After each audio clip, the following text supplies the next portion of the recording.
healthy sample, people that don't have any underlying ailment, should they be the sample?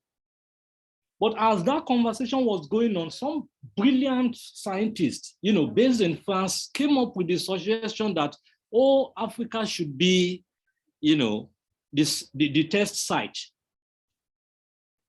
When that happened, while, many in Africa, they were vexed, they were provoked that, apart from the fact that it is an insult on the continent, it also appears to, to have forgotten the relationship between some of these societies where these ideas were coming from and the African continent. And you'll be shocked that some of those that actually led in challenging these scientists, and that is interesting for me, are actually footballers. Samuel Eto'o and, of course, Drogba. They were actually one of the leading Africans that said, no, you can't do this. And in fact, you should apologize for making those suggestions. As a political scientist, my discipline talks about power. Power in the sense that society is usually made up of unequal actors, whether you are talking about the international system where you have certain countries that are by far more powerful than the others. You talk about the US, how do you compare the US to a small country in Africa like Togo? How do you compare China to Nigeria, in spite of the fact that both countries are highly populated? So this conversation reminded me about that power situation within Africa and, in terms of Africa's relationship with the European countries, where some of these ideas of testing the first COVID vaccines on the continent. As a political scientist too, and I'm sorry, please, I want to share a picture that may be a little bit disturbing. There's this group of people, the Hereros, they are mainly in Namibia, and the idea is to talk about how those Africans were actually dehumanized. And the idea that these scientists were actually talking about happened not even, in the last 50, but up to 100 years ago, where they also wanted to test some of the validity of, some of their medicines, and the place they decided to test it was on the continent. Yeah.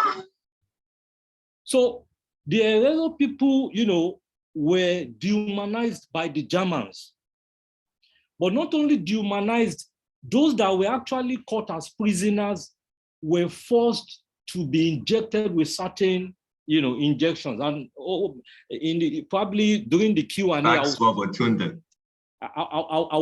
I'll share a link, to the article about the Herero for those that are actually interested in that. So increasingly, as a political scientist that was taught about the epochal dimension of colonialism. Colonialism, we all know what colonialism is, a powerful country, a powerful state leaving its shore and going elsewhere to dominate, control those societies. You talk about the British colonialism, Portuguese colonialism, French, and the rest of it. So having read about books like How Europe Underdeveloped Africa by, the classic Walter Rodney, similar books like by Claude Ake, A Political Economy of Africa, that talked about that same dehumanization, that same power inequality in the global space. During my PhD, I began to, of course, interact with that as well as ethics. A few years ago, I was fortunate to also be linked to a group of researchers from Australia, Malawi, Edinburgh, Chile, also interested in research, but they were interested in global research ethics. And my discussion of ethics would actually borrowing from, what they designed as the 4 Ps. So this is just to give you an idea of, that autobiographical dimension of what I'm going to be presenting today. My tasks or the questions that I'm hoping to address are just three, in three folds. One, what should be our ethical considerations as researchers? What should we think about? What should be our, ethical worldview, as they say? Two, what are those support systems that can be put in place to encourage and support researchers that will be conducting ethical research? Then three is something that I've been indirectly talking about. How do I locate ethics in my own research? What is ethics for me? What I've said so far, it's almost as if I was pushing the cart before the horse. We need to ask ourselves, what is ethics? And for most of the literature will just give you the idea or make you conclude that ethics is just about, this value, this code of morality that guides a certain group of people, in this case, researchers. But if you look at the second definition by Bhattacharya, it talks about three elements. One, sets ethics as what? A comprehensive set of values. Two, standards. But three, which is an important point, institutional schemes. What it means is that, yes, as a researcher, you may have these values. Yes, as a researcher, you may want to live to these standards, but you need to do that within a certain institutional context. And that is why I like that definition. But again, when we talk about ethics, and that is what Sister Zainab also talked about, that, she was thinking that ethics is mainly restricted to those in core sciences. Of course, ethics is multidisciplinary. All disciplines, they have their ethical considerations, ethical dimensions.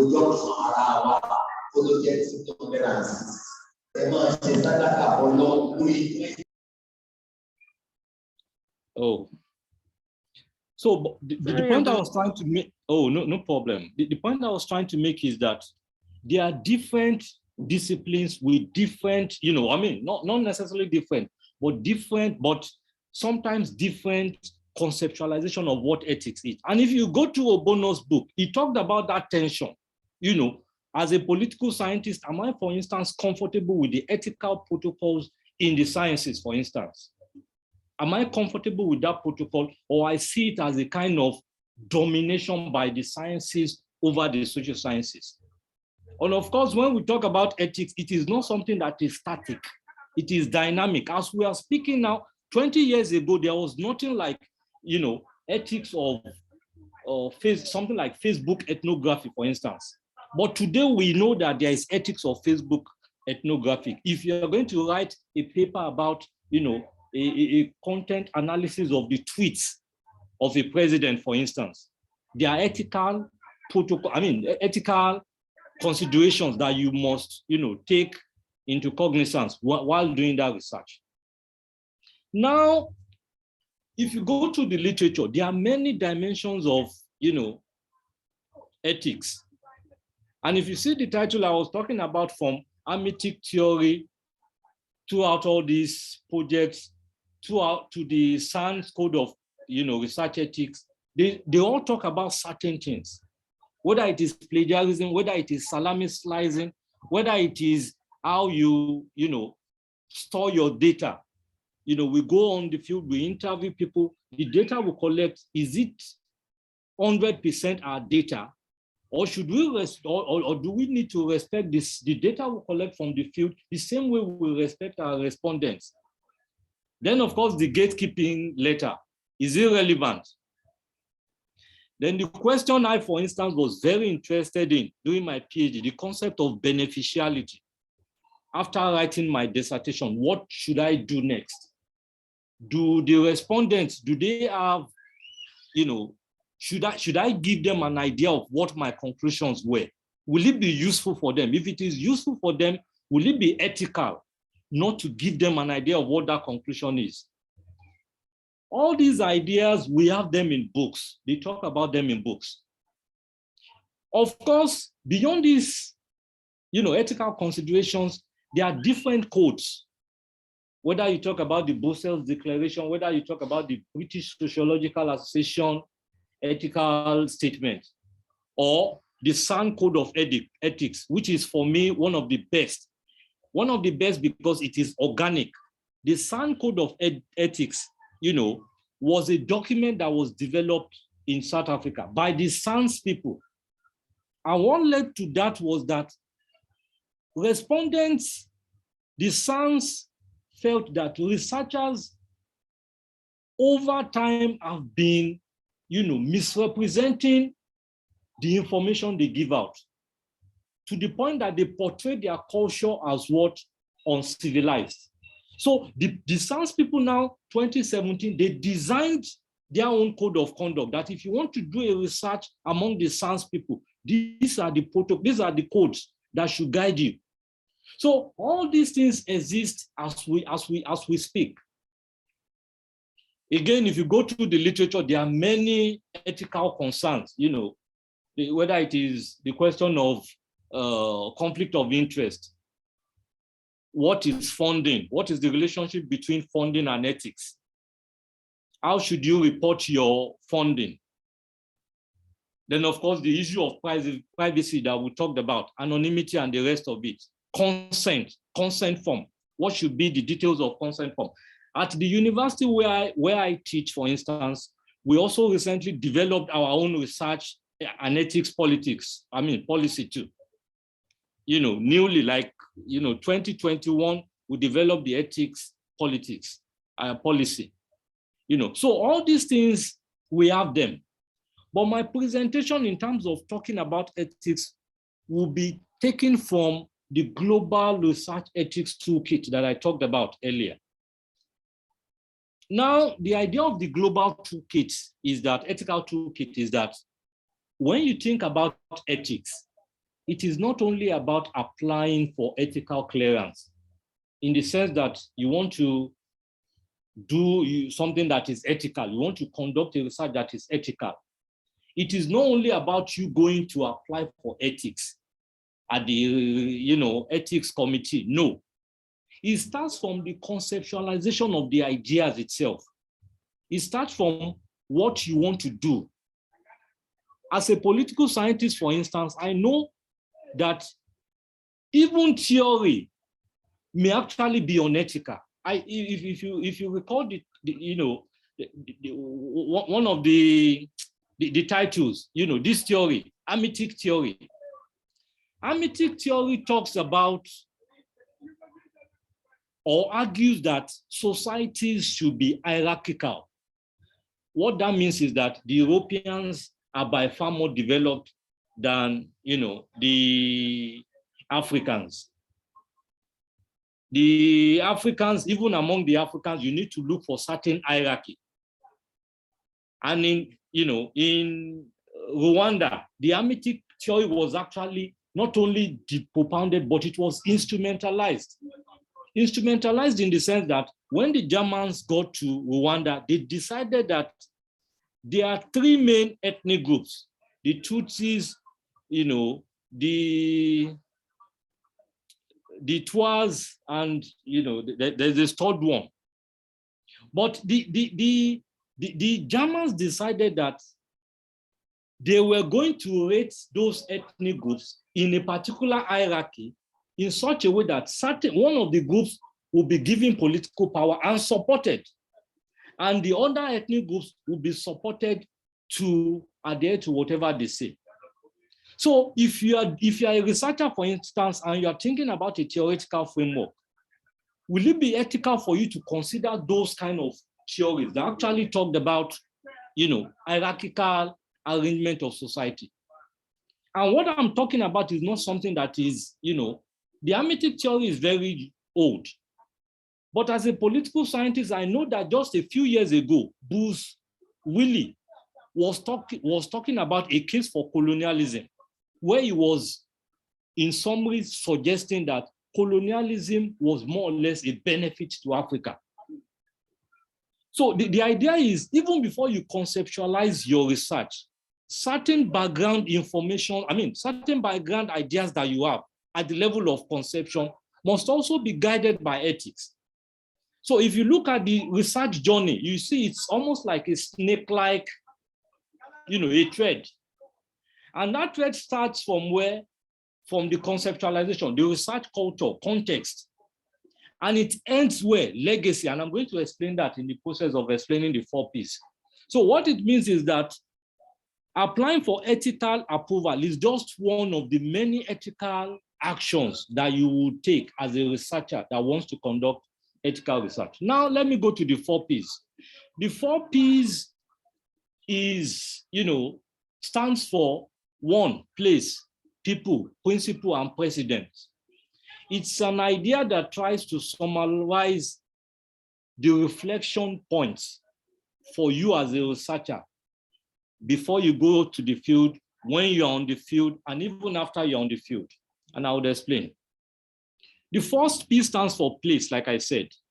So what this means is that if you, for instance, as a Yoruba speaker, I'm Yoruba, I'm Nigerian, I'm Yoruba. If, for instance, I want to conduct research among the Igbos or Hausas or any of the ethnic groups, I need to understand the local culture of the people. For instance, if I were to be female, what kind of dressing, for instance, can I put on to go and interview a family in the north, for instance, a Muslim family in the north? If I'm a man, how should I approach conducting interviews, with a woman in a different part of the country that is not, that does not have a culture that is similar to mine? My PhD research, for instance, looked at Ghana, National Youth Service in Ghana. I can't come with the background, with the cultural, baggage of a Nigerian, a Yoruba speaker, and come to another person's country to conduct research without thinking about the culture of those people that I'm actually going to be interviewing. In addition to that, you must also consider the ethical requirement in that local context, that place.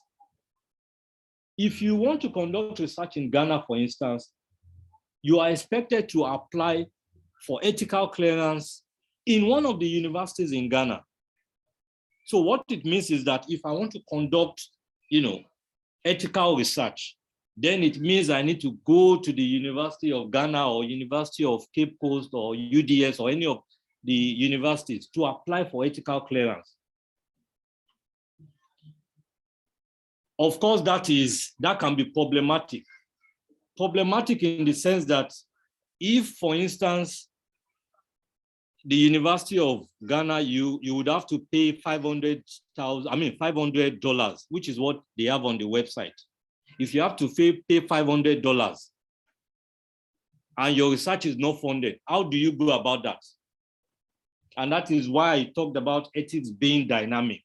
You want to do something, you want to apply to the university, but in this case, the cost of application, you can't afford.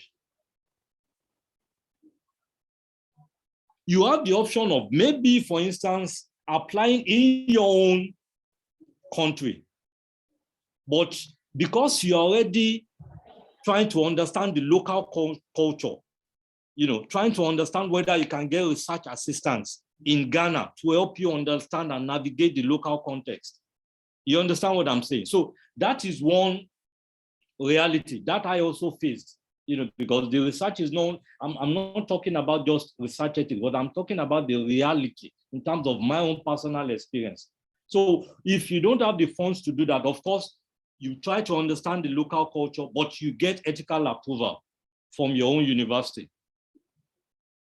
What if, for instance, you don't even have the funds to apply for ethical clearance in your own university?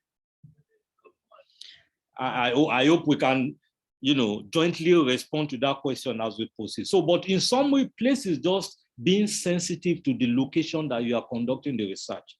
So whether you're coming from Europe, from India, from Pakistan, wherever, the local context, you need to be able to understand it and understand what the language is, the culture is, what people see as right and wrong, so that you don't be on the wrong side of the culture of your respondents. Now, I will go to people. People is the second P.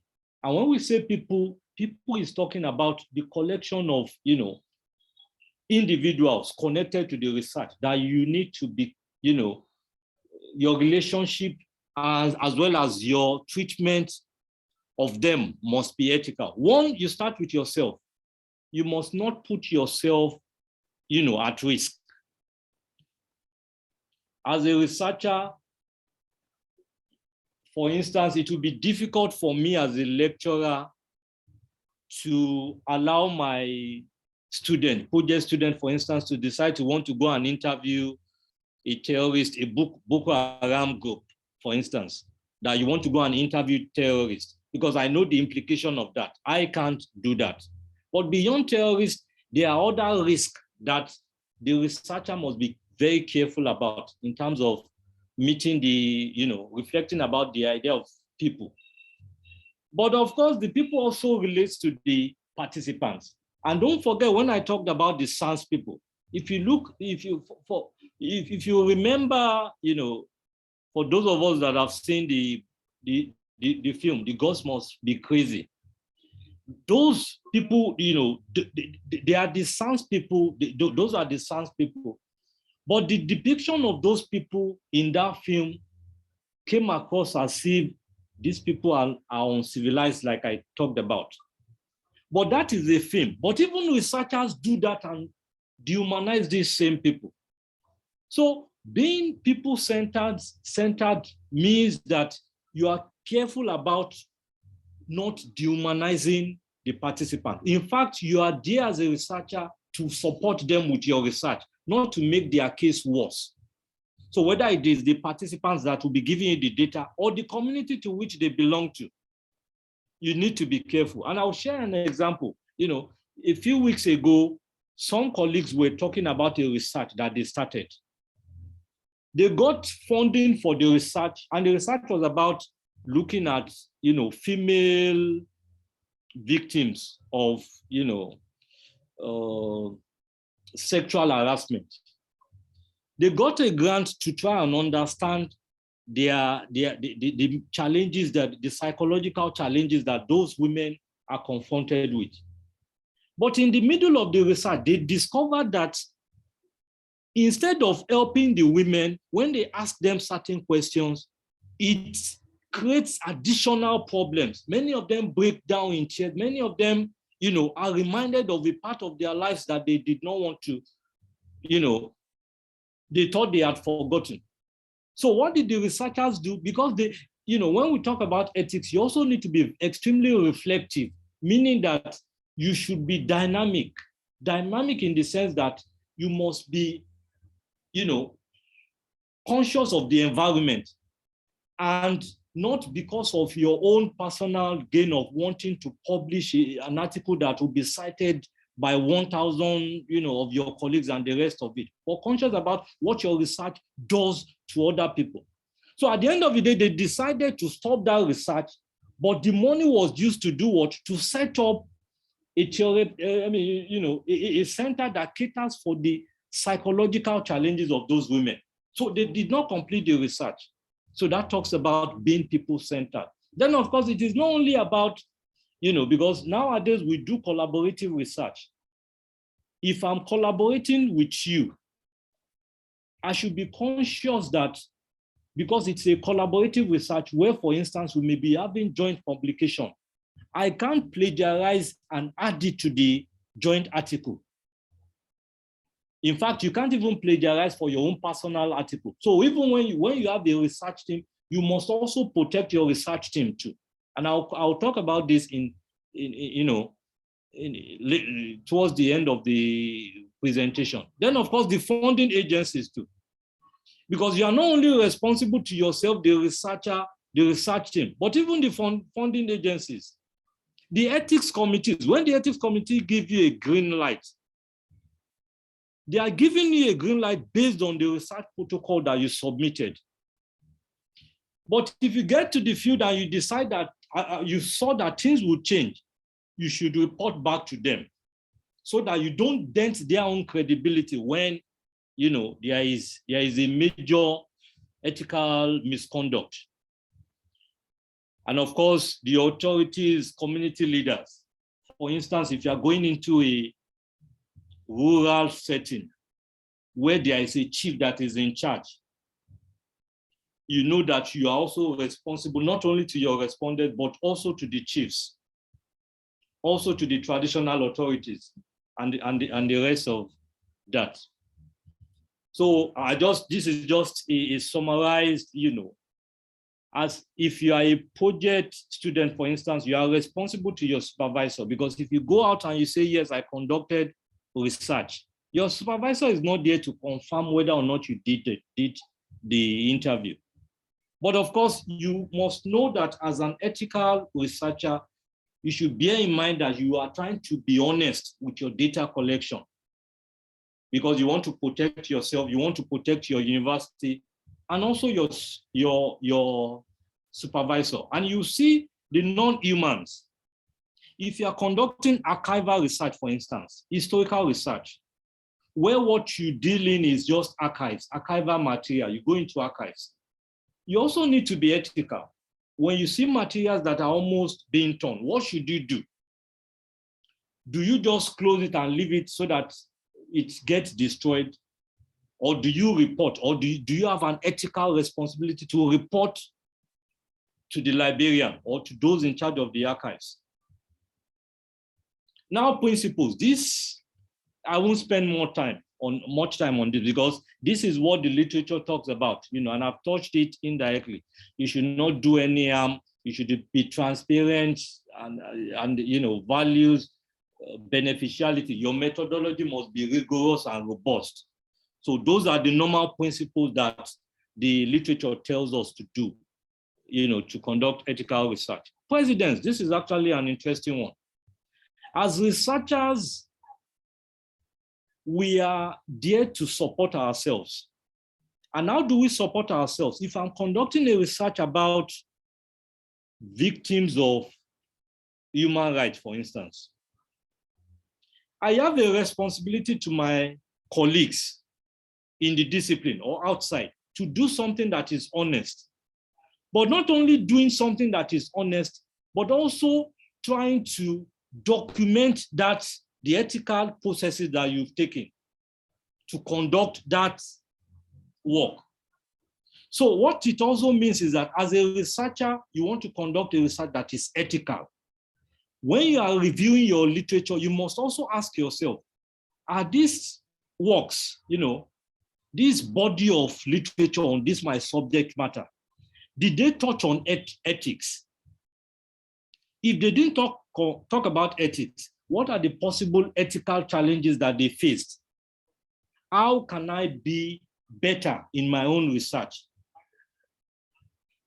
But precedence also goes beyond the literature. It goes beyond the traditional, it goes into the traditional. Recall that I talked about the Sans people when they decided in 2017 to design their own ethical code. They created their own traditional way of knowing that this is the way we see things. This is the way we want researchers to conduct their research. That becomes what a precedent, something that is existing that the researcher can learn from to conduct ethical research. Now, the article on the screen, and I think I still have it somewhere else in the presentation, was what we tried to do while conducting my PhD research. Our process, we had the option of not reporting, the step-by-step procedure that we followed to conduct the research. But we knew that it would be useful to leave that legacy. And that is what some of us do. I'm guilty of it, colleagues are guilty of it, students are guilty of it. Where our chapter on methodology, the moment we complete our PhD, our MSc, our research, the chapter of on methodology is just maybe a section in a paper. Sometimes we just use a paragraph, not even up to a section. But there are several journals that are giving researchers the opportunity to report their research methodology. so that other researchers can benefit from it in future if they want to do something similar to that. And that is what experience sharing, that some people will refer to as future proofing. So now to the second part of my presentation, we've talked about the 4 Ps, and now the 4 Ps can support us in conducting ethical research. One of the easiest things to do is to check plagiarism. Yes, plagiarism is something we need to be careful about when we conduct our research. But sometimes, my experience, I discovered that sometimes students don't set out to plagiarize, for instance, but mistakenly in quotes, they use certain ideas without citing. Institutions, departments now have certain tools to check that, Turnitin and the rest of it. But even with your Google check, and that is what I do with my students, you can copy a part of any work, any thesis, you just Google check it. If there is any sign of plagiarism, it will give you, a link to where that part of the, work must have been gotten from. You go there and it takes time, unlike maybe Turnitin, it takes time. But at the same time, that can help you, assess the extent to which, plagiarism is taking place. Then one of the easiest things, like I said, students plagiarize sometimes because they forget to reference. And you can use computerized referencing, which is as you read a book or as you access a journal, you enter the references in your thesis.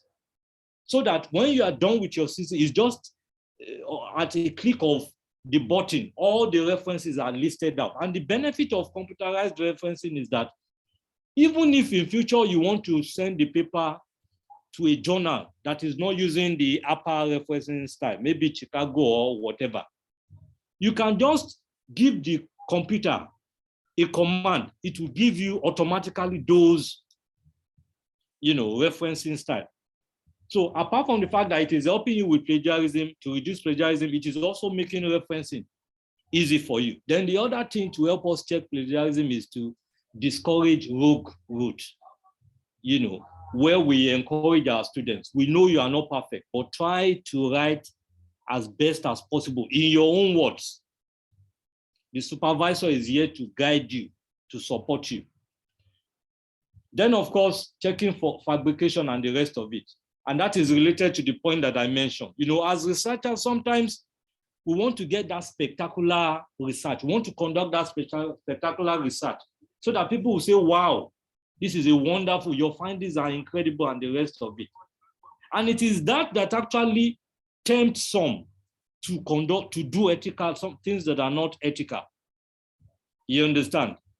So the idea is to promote studies that will check certain findings. So if you say you've conducted the research and these are your findings, there should be, other studies that would help us check to know to what extent what you are saying is actually true, so that it will also keep us on our toes as researchers, as scholars. Then, of course, consent form. This is one of the most useful tools, because it's in political science, we talk about social contract. You should have a contract with the subject, with the respondents. And the consent form is not just that document you take to the field to get, the authorization of the respondent to use their data. It is actually a document that will let them connect to you years after you must have completed the research. In fact, in Ghana, last year, we conducted a research, supported by the University of Edinburgh. And one of the things we're actually doing is that we used an consent form. But that consent form, we decided that we want to they signed the consent form before we conducted the interview. But we now told them that, this consent form, we want you, in your own view, we want you to help us make it better. we sent it back to them and we told them to give us their feedback. So the consent form is a kind of tool that helps you reduce the power relation between the researcher and the respondents. And I'm sure I don't need to really lay too much emphasis on that. This is the first part is what I use for my doctoral research. Then, of course, as a researcher, I've been talking about it, you need to be reflective. And being reflective means you are truthful to yourself and to the respondents. Why should you as a researcher not let your audience, even your colleagues, know what you represent in the research? And that is the question of positionality. As researchers, if I'm African and I'm conducting research among Africans, what is the implication of that? Do I need to talk about it? If I make mistakes, do I need to report myself? And that was the point I was talking about, that if our methodological session, we should be bold enough to share it, even if there are mistakes. The academy is about interaction.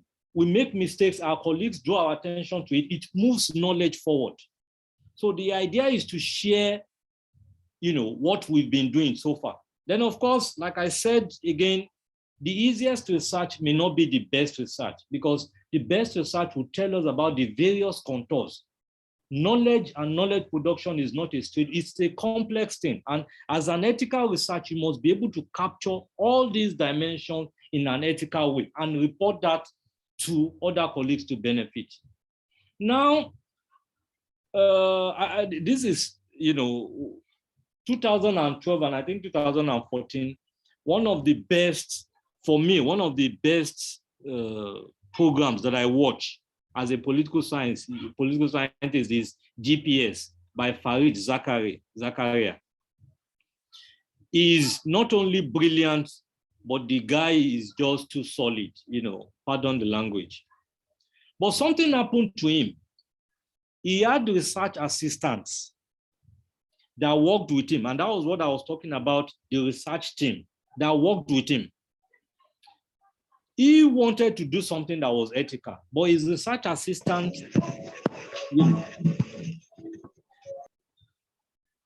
his research assistant was not, probably thinking of that. At the end of the day, he committed plagiarism. And because of his name, because he was followed globally, that was a major dent. If you go online and just Google Farid Zakari plagiarism, you see what comes out at you. In fact, it was not only a question of, the newspaper reportage, but CNN, BBC, because he worked for CNN, but BBC and many other international news agencies reported on that. But the lesson in that story is that even if we are working as teams, we need to we need to support ourselves. We need to encourage ourselves to be conscious of research ethics, doing ethical research, because the same experience that Farid Zakari faced can happen to some of the most brilliant professors in our universities. It can happen to a student working with a lecturer. If the lecturer is not thinking about ethics, it will dent the image of the lecturer, but it will also dent the image of the student.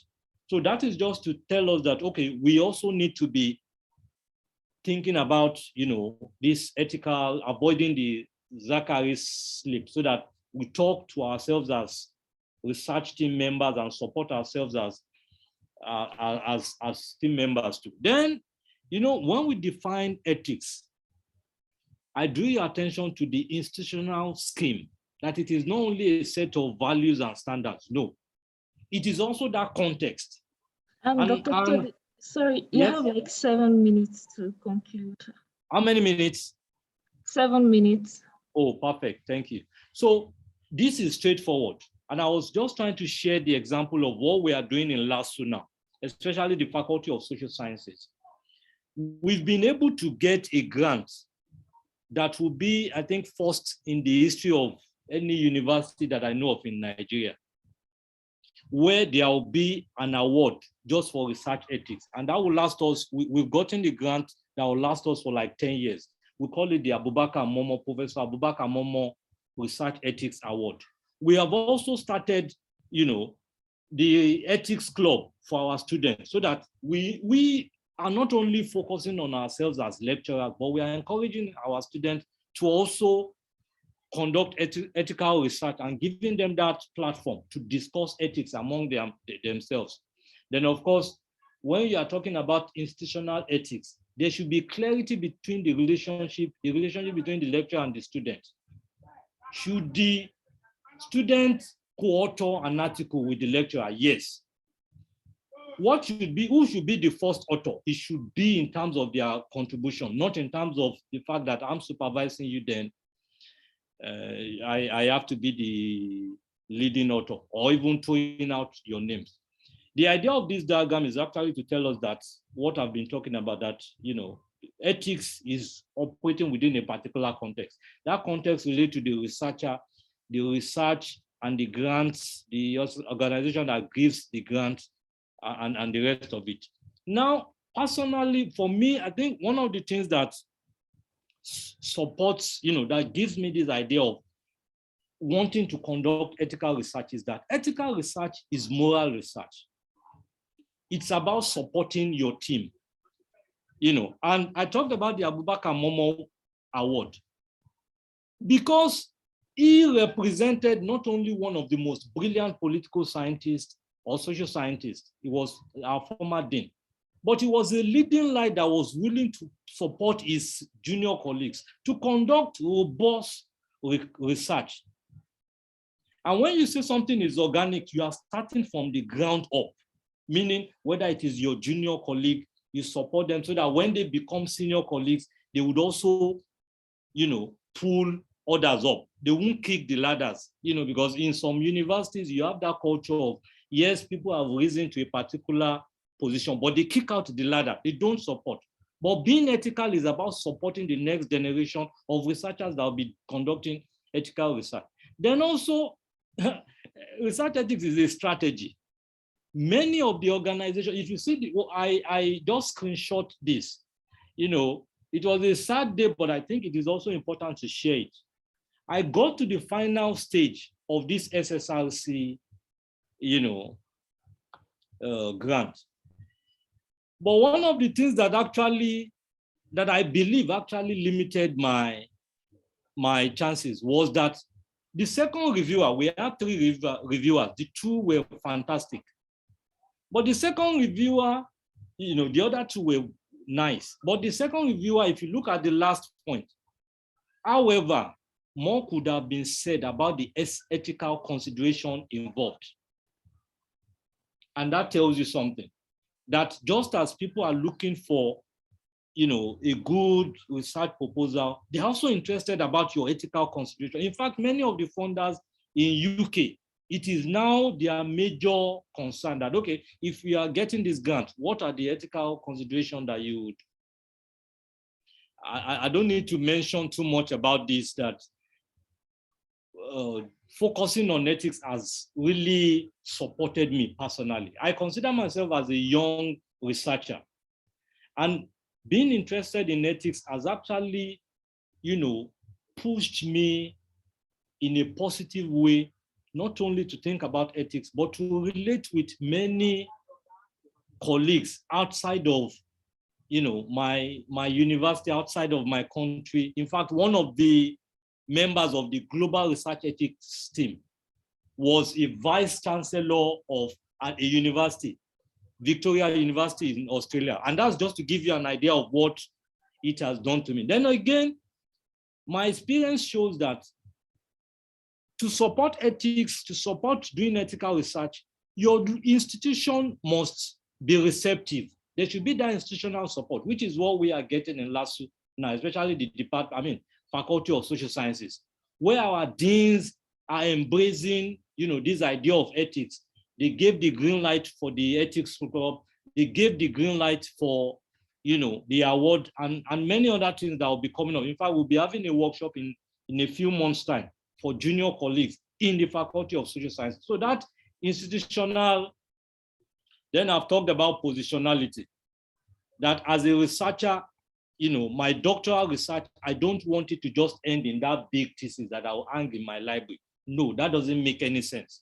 I have my PhD today, but the society that I, conducted the research on, what is their benefit? One of the things I did was that I promised them that we were going to do a working paper. The working paper, you can download it free of charge. And that was what I did, the discussion I had with my supervisor. So now, for any of those that I interviewed that was part of a longitudinal survey, they have that working paper to have an idea of what what our conclusions are.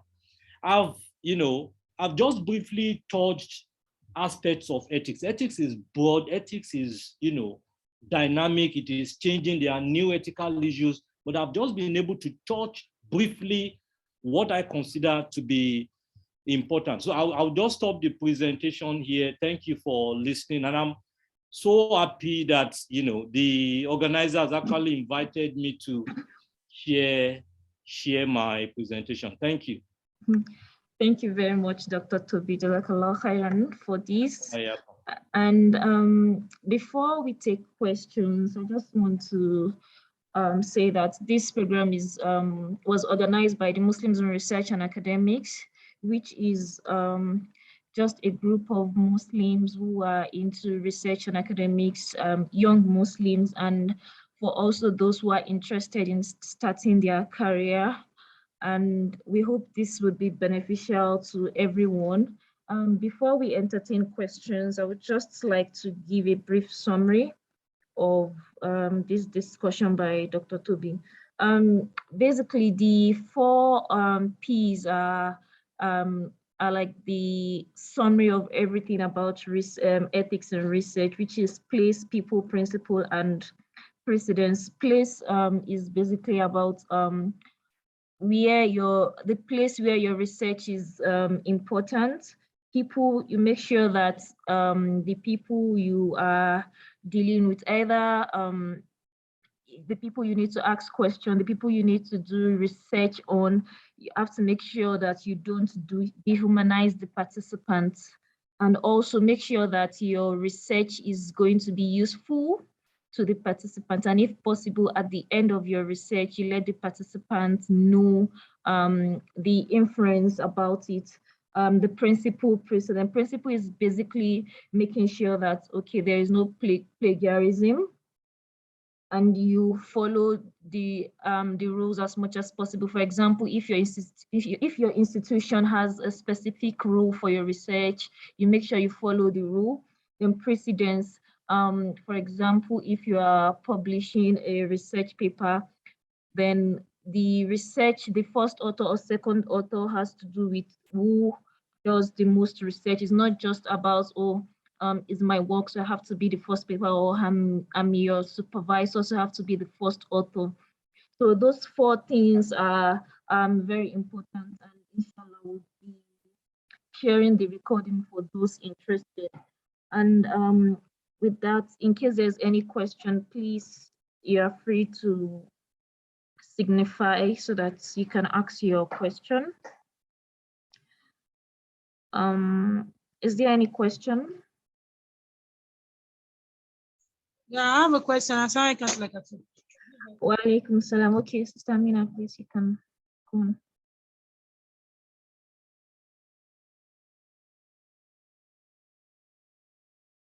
Sister Amina, you can ask your question. Wa alaikum salam. Yeah, my question goes thus. I have a BSc and MSc in human physiology, and I'm actually longing to go. Each time I try to apply for schools outside Nigeria, I see them write, is it course-based or thesis-based? And most time you have to choose your supervisor perhaps before you even apply or during the course of application. Now I want to know, Living, I don't know if there are ethics guiding different countries, for instance, Nigeria. And because most of the things the speaker actually pointed at are things that are highly related to that I've actually experienced while during my course of study here. And then I want to know, is it that when we get even outside the country, we need to first go and look out for their ethics? Or what are those things that these people actually look at? And then the issue of plagiarism, I keep asking myself, is there a new research anywhere? Because because I'm into human sciences and all, I see that most times, even when we do research, for instance, if I want to carry out a research in diabetes, for instance, I find that somehow something related to that would have been done. I'm only trying to up my game and see, perhaps look out for some very, very tiny differences and then begin to work on it.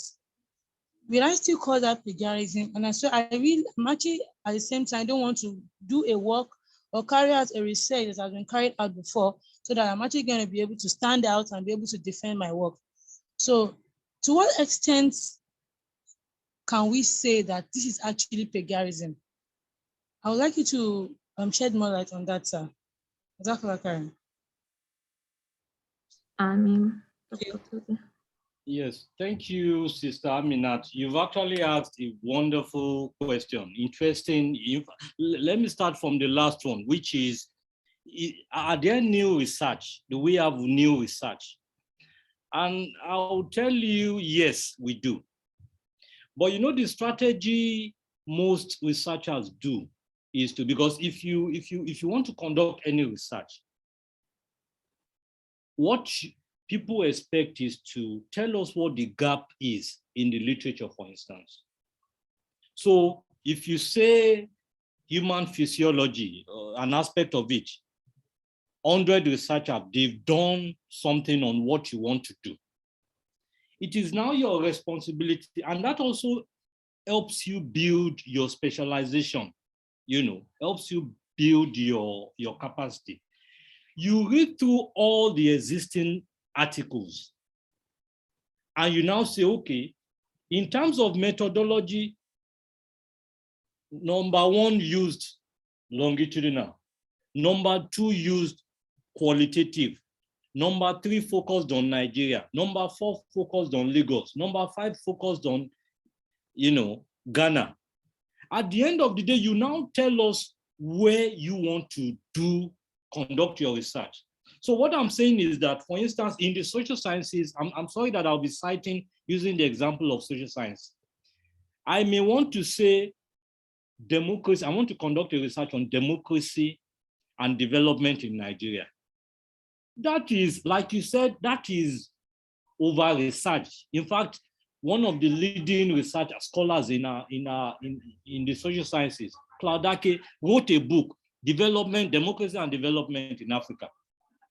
But if I want to do exactly the same thing, I may say democracy and development in Africa, a study of Iyanoba or a study of Ketu. In bringing in Ketu, because I know that when I read Claudake's book, he did not touch Ketu. He did not even mention Ketu in it. If you go to his index, if you go to the list of words, there's nothing like Ketu there. So I can just say, okay, I'm looking at Ketu. But before I'm able to do that, I should be able to demonstrate that I've gone through those existing, at least majority of the works. You understand? And that brings me to, a related issue. Recently, I was invited to review for the SSRC. There was an application that the language was wonderful, fantastic. But it is the same issue that you talked about that actually affected that candidate. He or she was trying to investigate something that is known in the literature without telling us what specific or what new thing. You understand? For instance, you can say, okay, you want to do democracy and development, but you want to do something that is historical, meaning you want to focus on archives, what happened in the colonial era. Another person will tell you, no, I want to focus on only the military rule. Another person will tell you, no, I want to look at the Fourth Republic, which started in 1999 till date. Another person will tell you, no, that is too broad. Let me just focus on only Goodluck Jonathan. Another person will tell you, no, Jonathan is too big, that in fact, if I'm writing my own research proposal, I will criticize your own research for saying you looked at Nigeria and you didn't even, your sample is problematic because you don't even have the capacity to conduct a research that is national. So therefore, I want to do something that is more small, that I can easily engage with the variables. So I want to look at democracy and development in a Fulani community. In fact, if you look at the late Rauf Mustafa, he was teaching, I think is arguably the only Nigerian before this Wale Adebanwi that was teaching at Oxford, international development. What did he do his PhD on? He did his PhD on Rogo village, a village. You understand? So the idea is, yes, I agree with you. As we are talking now, people are conducting research, and that is why you also don't need to delay your research. As we are speaking, people are conducting their research. So you must be able to, understand the literature so that based on the literature, you now locate what you want to do. You can look at it in terms of, okay, my methodology will be different, or my location will be different, or the time I'll be focusing on will be different. You understand what I'm saying? I hope I've been able to answer your first question. The second question, whether there are ethical, systems abroad. I don't need to spend more time on that. Yes. At Leuven, for instance, where I did my PhD, you can't graduate until you've done that course on research ethics. They call it Scientific Research and Integrity course. It's a compulsory course. You can never graduate if you don't, take that course. As we speak today, and I think in the coming weeks, LASU will be engaging in the next few weeks. LASU will be engaging with, they've already reached out to us, the University of Oxford. They have this Epidium platform where it is a course, but it is online course about research, ethics, and integrity. So in the coming months, if the discussion goes well, LASU will probably be one of the hub for that Epidium. So yes, those universities, they have their own ethical, systems that they use in teaching, and they also have their own research ethics committees. Where if you want, for you to conduct research, you need to go through, especially for PhD, you must go through that committee, and that committee must be sure that you can do the research ethically. Because, when I talked about those you are responsible to those institutions. So it is in their enlightened interest to teach you about ethics so that you don't go outside and embarrass them. Because if, as a student of Leuven, for instance, I go outside, I conduct something that is unethical, the shame will come back to the university. If, for instance, if I plagiarize, they would all say Abdulgafar Tobi Osodi, LASU lecturer, plagiarized. Yes, they've dented my image, but they've drawn my university into it. They may draw my department into it. When they draw my department into it, when people see Department of Political Science, all my colleagues have now been affected with what I have done. The same way the student and the supervisor, in this world where when you are done with your thesis, your BSc or your MSc, you can decide to host it. Because of the time, I didn't touch on that. You can host your own research online so that people can interact with you. So when you host your research online, and somebody that maybe feels that you plagiarized sees it, the person just writes a letter to your university. If the person wants to be nasty, the person goes to the media.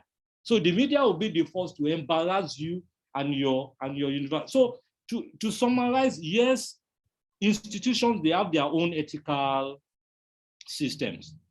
But if the first part of your research was talking about maybe seeking application or something like that. Amina, please, can you respond to that? Talking about trying to get applied to a foreign university. Am I sure, Amina? Is that what you said? The first part. Yeah, that was Yes, what sir, that's what I said. Yes, yes. But that is also, ethics is just one small part of that. If you are applying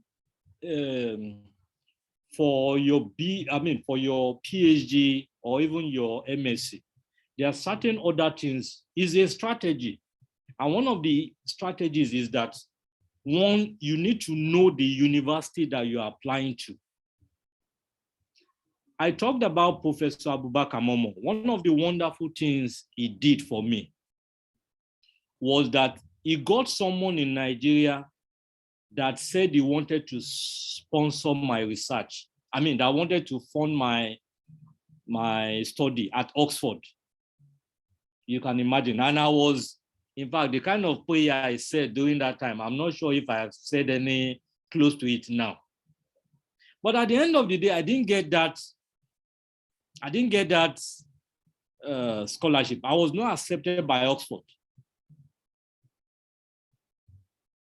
There are many things that would have... Why were you rejected, sir? I'm so sorry to ask that.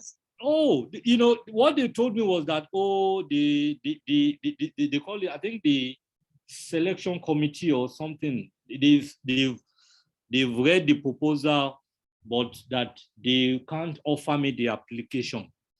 I think it was just a nice, the universities won't send you a very harsh, oh, this is, but they give you a very nice that, oh, maybe for now you can't be accepted, but they can encourage you to apply a second time. But you know what happened, Aminat? Through the same Professor Momo, I saw a scholarship, he saw a scholarship at University of Louvain, and he asked me to apply. But coming with, that losing the opportunity of Oxford, I read very well. And one of the things I did was to go and study, know those who they have on their faculty. Because if you are writing a proposal for a supervisor, if you're trying to apply for a PhD, and you want to write something that is totally disconnected from what the researchers, what the faculty in those universities are doing, the chances that they won't take you is extremely low. But when you know about them, because when I got to the interview, I started talking to my supervisor about some of the research he did, because after I was shortlisted, I had to do Skype interview. There was no Zoom, no COVID then, so it was Skype. I did Skype interview. So, but I was doing the interview, I was telling him about his research, and I was telling him that, okay, if I did this, I will look at it from this point of view. That makes you unique. You understand? Then your proposal, please don't write your proposal and give it to maybe your colleague and think that you've written the best proposal. No. Share it with your former lecturers. If you're already teaching in the university, share it with your senior colleagues. Share it with the most brilliant people so that you can get useful feedback. People that won't be deceptive, people that will be blunt, so that you have time to walk back and front. You improve the proposal before you send it to them. Another additional point that I would advise you to do is, if, for instance, you want to do your PhD, you've written a proposal about conducting research on gender or sports or whatever, make sure you've presented at a conference, or you have 1 or 2 or 3 papers related to what you want to work on. You understand? Before I got the scholarship, I already presented on nation building. So when I was doing the interview, I was able to bring back that, when I went for this conference, these were some of the ideas that people were giving, but this is the way I see it. So already you are demonstrating to them that you are not only applying because you are one of the thousands that want to apply to that university, but you are applying because you know what you want to do. And it is not something that started today. You give them evidence. And the evidence you are giving is, I've published on this issue, I've attended a conference related to this topic, so that they don't see you as somebody that wants to take advantage of the system. Do you understand what? Let me just stop there so that I don't go. Yes, thank you for the advice. Thank you so much, sir. Larry, you can ask your question. Assalamu alaikum. Wonderful presentation. Time has already gone already. Let me just refresh. I think one of the questions you omitted was about, she spoke on plagiarism. Like, I'm in South Africa right now. There's a percentage for postgraduate students that must not exceed. For my school, is 20%.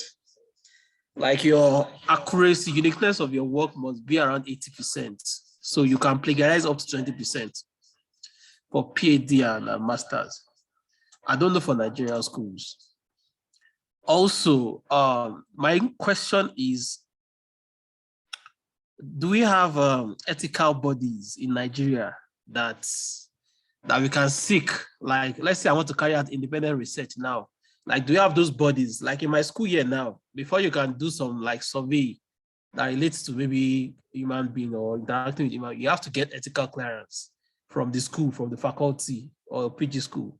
But I want to ask, do we have an independent body outside the, I don't know if any universities in Nigeria have, but outside the university, that's independent researchers like private labs can actually consult with before carrying out their research? That's my question. Oh, thank you, Larry. Sorry, Aminat, I missed your question on plagiarism, but let me just answer Larry's question. Yes, we have, in fact, the national body is affiliated to the Ministry of Health, NUREC, in Abuja. You can actually apply to them, But again, you can also apply to many of the universities. Like I said, LASU is also, recently we rejigged our ethical ecosystem.